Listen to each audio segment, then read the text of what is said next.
듣다 보면 어느새 성경 일독 지금 시작합니다. 로마서 3장. 그러면 유대 사람의 특권은 무엇이며 할례의 이름은 무엇입니까? 모든 면에서 많이 있습니다. 첫째는 그들이 하나님의 말씀을 맡았다는 것입니다. 그런데 그들 가운데서 얼마가 신실하지 못했다고 해서 무슨 일이라도 일어납니까? 그들이 신실하지 못했다고 해서 하나님의 신실하심이 없어지겠습니까? 그럴 수 없습니다. 사람은 다 거짓말쟁이이지만 하나님은 참되십니다. 성경에 기록한 바 주님께서는 말씀하실 때에 의로우시다 인정을 받으시고 재판을 받으실 때에 주님께서 이기시려는 것입니다 한 것과 같습니다. 그런데 우리의 불의가 하나님의 의를 드러나게 한다면 무엇이라고 말하겠습니까? 우리에게 진노를 내리시는 하나님이 불의하시다는 말입니까? 이것은 사람들이 말하는 방식으로 내가 말해본 것입니다. 절대로 그럴 수 없습니다. 만일 그렇다면 하나님께서 어떻게 세상을 심판하실 수 있겠습니까? 다음과 같이 반박하는 사람도 있을 것입니다. 나의 거짓됨 때문에 하나님의 참되심이 더욱 분명하게 드러나서 하나님께 영광이 돌아간다면 왜 나도 역시 여전히 죄인으로 판정을 받습니까? 더욱이 좋은 일이 생기게 하기 위하여 악한 일을 하자 하고 말할 수 있겠습니까? 사실 어떤 사람들은 우리가 그런 말을 한다고 비방합니다. 그런 사람들은 심판을 받아야 마땅합니다. 그러면 무엇을 말해야 하겠습니까? 우리 유대 사람이 이방 사람보다 낫습니까? 전혀 그렇지 않습니다. 유대 사람이나 그리스 사람이나 다 같이 죄 아래에 있음을 우리가 이미 지적하였습니다. 성경에 이렇게 기록되어 있습니다. 의인은 없다. 한 사람도 없다. 깨닫는 사람도 없고 하나님을 찾는 사람도 없다. 모두가 곁길로 빠져서 쓸모가 없게 되었다. 선한 일을 하는 사람은 없다. 한 사람도 없다. 그들의 목구멍은 열린 무덤이다. 혀는 사람을 속인다. 입술에는 독사의 독이 있다. 입에는 저주와 독설이 가득 찼다. 발은 피를 흘리는 일에 빠르며 그들이 가는 길에는 파멸과 비참함이 있다. 그들은 평화의 길을 알지 못한다. 그들의 눈에는 하나님을 두려워하는 빛이 없다. 율법에 있는 모든 말씀이 율법 아래 사는 사람에게 말한 것임을 우리는 압니다. 그것은 모든 입을 막고 온 세상을 하나님 앞에서 유죄로 드러내려는 것입니다. 그러므로 율법의 행위로는 하나님 앞에서 의롭다고 인정받을 사람이 아무도 없습니다. 율법으로는 죄를 인식할 뿐입니다. 그러나 이제는 율법과는 상관없이 하나님의 의의가 나타났습니다. 그것은 율법과 예언자들이 증언한 것입니다. 그런데 하나님의 의의는 예수 그리스도를 믿는 믿음을 통하여 오는 것인데 모든 믿는 사람에게 미칩니다. 거기에는 아무 차별이 없습니다. 모든 사람이 죄를 범하였습니다. 그래서 사람은 하나님의 영광에 못 미치는 처지에 놓여 있습니다. 그러나 사람은 그리스도 예수 안에서 얻는 구원으로 말미암아 하나님의 은혜로 값없이 의롭다는 선고를 받습니다. 하나님께서는 이 예수를 속죄 제물로 내주셨습니다. 그것은 그의 피를 믿을 때에 유효합니다. 하나님께서 이렇게 하신 것은 사람들이 이제까지 지은 죄를 너그럽게 보아주심으로써 자기의 의를 나타내시려는 것이었습니다. 하나님께서 오래 참으시다가 지금 이때에 자기의 의로우심을 나타내신 것은 하나님은 의로우신 분이시라는 것과 예수를 믿는 사람은 누구나 의롭다고 하신다는 것을 보여주시려는 것입니다. 그렇다면 사람이 자랑할 것이 어디에 있습니까? 전혀 없습니다. 무슨 법으로 의롭게 됩니까? 행위의 법으로 됩니까? 아닙니다. 믿음의 법으로 됩니다. 사람이 율법의 행위와는 상관없이 믿음으로 의롭다고 인정을 받는다고 우리는 생각합니다. 하나님은 유대 사람만의 하나님이십니까? 이방 사람의 하나님도 되시지 않습니까? 그렇습니다. 이방 사람의 하나님도 되십니다. 참으로 하나님은 오직 한 분뿐이십니다.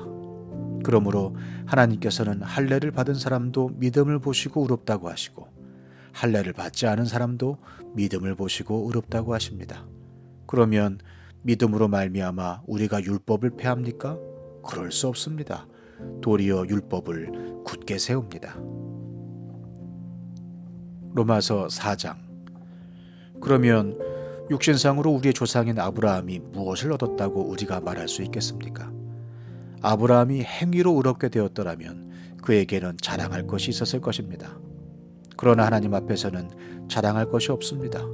성경이 무엇이라고 말합니까? 아브라함이 하나님을 믿으니 하나님께서 그를 의롭다고 여기셨다 하였습니다. 일을 하는 사람에게는 품삯을 은혜로 주는 것으로 치지 않고 당연한 보수로 주는 것으로 생각합니다. 그러나 경건하지 못한 사람을 의롭다고 하시는 분을 믿는 사람은 비록 아무 공로가 없어도 그의 믿음이 의롭다고 인정을 받습니다.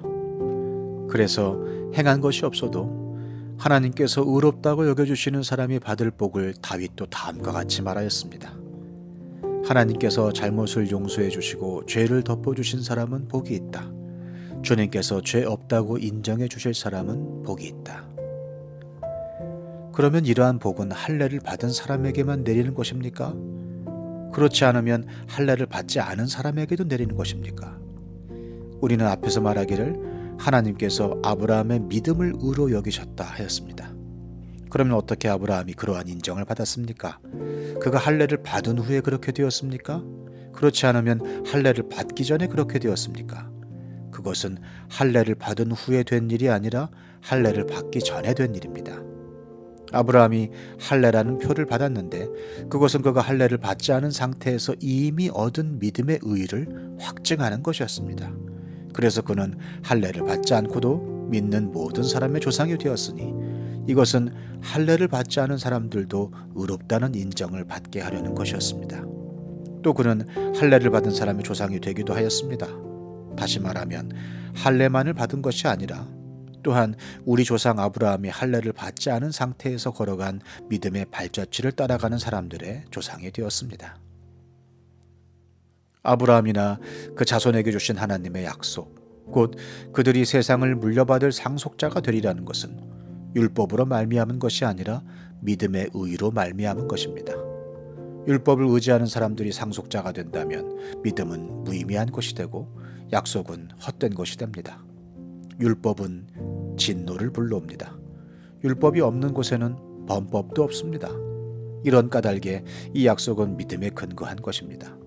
그것은 하나님께서 아브라함에게 이 약속을 은혜로 주셔서 이것을 그의 모든 후손에게도 곧 율법으로 사는 사람들에게만이 아니라 아브라함이 지닌 믿음으로 사는 사람들에게도 보장하시려는 것입니다. 아브라함은 우리 모두의 조상입니다. 이것은 성경에 기록된 대로 내가 너를 많은 민족의 조상으로 세웠다 함과 같습니다.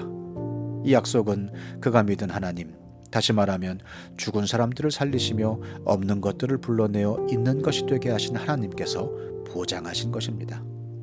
아브라함은 희망이 사라진 때에도 바라면서 믿었으므로 너의 자손이 이와 같이 많아질 것이다 하신 말씀대로 많은 민족의 조상이 되었습니다.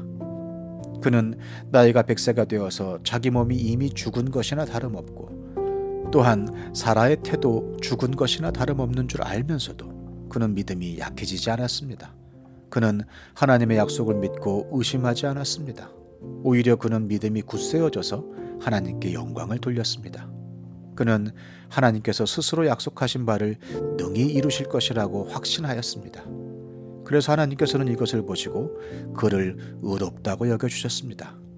그가 의롭다는 인정을 받았다 하는 말은 아브라함만을 위하여 기록된 것이 아니라 하나님께서 의롭다고 여겨주실 우리, 곧 우리 주 예수를 죽은 사람들 가운데서 살리신 분을 믿는 우리까지도 위한 것입니다. 예수는 우리의 범죄 때문에 죽임을 당하셨고 우리를 의롭게 하시려고 살아나셨습니다. 시편 134편. 밤에 주님의 집에 서 있는 주님의 모든 종들아, 주님을 송축하여라. 성소를 바라보면서 너희의 손을 들고 주님을 송축하여라. 하늘과 땅을 지으신 주님께서 시온에서 너희에게 복을 내려주시기를.